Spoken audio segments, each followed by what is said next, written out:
Hi, my name is Paul Petrowski, and I'm a sales enablement leader with IBM Watson Health. And I've been in the sales enablement space for the last 7 years or so. Started my professional career in information technology consulting, was doing web design, database design, got sick and tired of coding, and moved into a season where I was in learning and development. Started as technology training manager, and that grew into organizational capability, where I was designing and deploying large scale learning and development programs.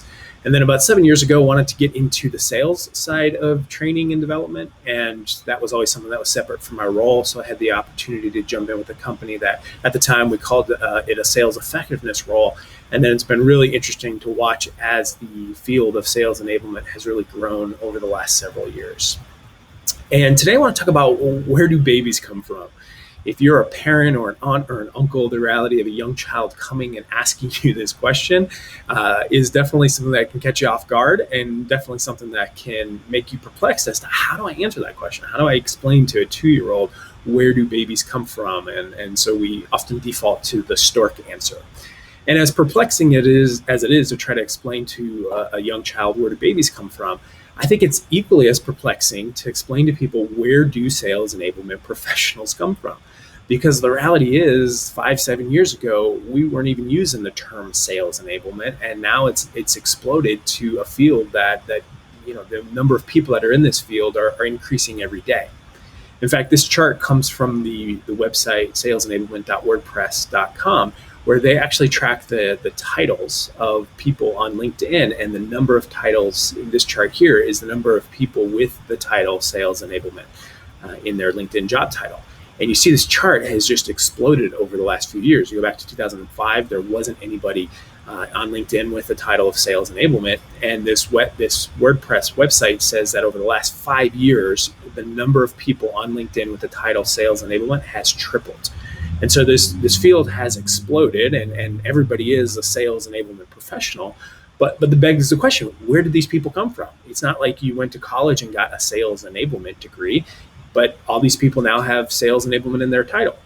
And so I want to talk about 3 different places by which sales enablement professionals come from and the value that they bring to the profession. And the first is sales or sales management. If you're somebody that's been carrying a bag for many years, or you've been a manager of sellers trying to get them to perform at top performance, there's a natural progression into sales enablement. I've worked with a lot of people in the sales enablement space that are former sellers, and they bring a huge value to the function because they bring the voice of the field. They understand the rhythms and the motions of the weekly, monthly, and quarterly breakdowns of what sellers go through at the end of the quarter craziness, and they understand sales processes and what sellers are being asked to do. And so they bring that knowledge into the sales enablement function and give sales enablement a strong foundation to help build and scalable programs given their expertise. And so as a seller, you bring this expertise into the sales enablement function to help build programs and concepts that can be scaled across an entire organization. The second place by which sales enablement professionals come from is marketing. If you're in a marketing role, your job has been to go off and do market research and to develop content and messaging to help sellers go off and actually sell your products and your offerings.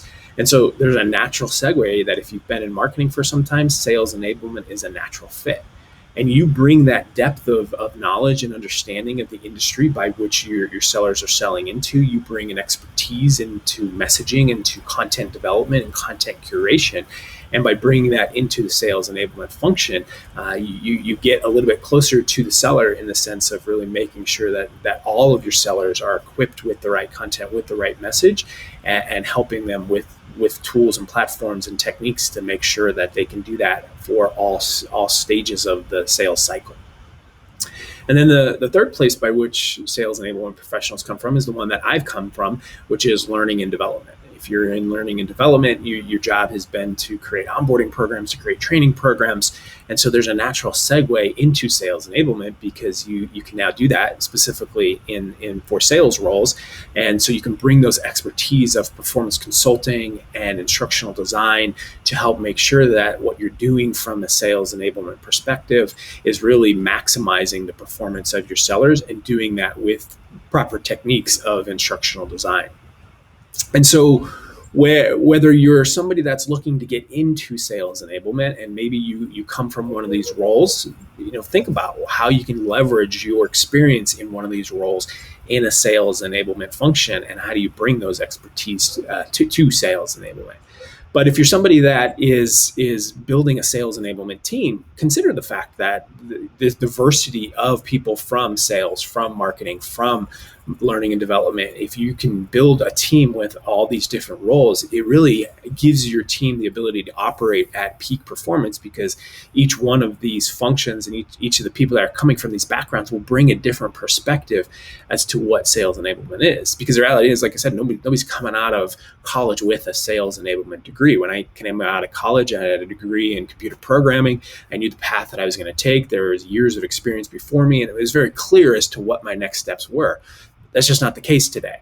And so for people today coming into these fields, if you're building a team, look for this diversity of people from these different backgrounds, because that will really help your sales enablement team operate at top performance.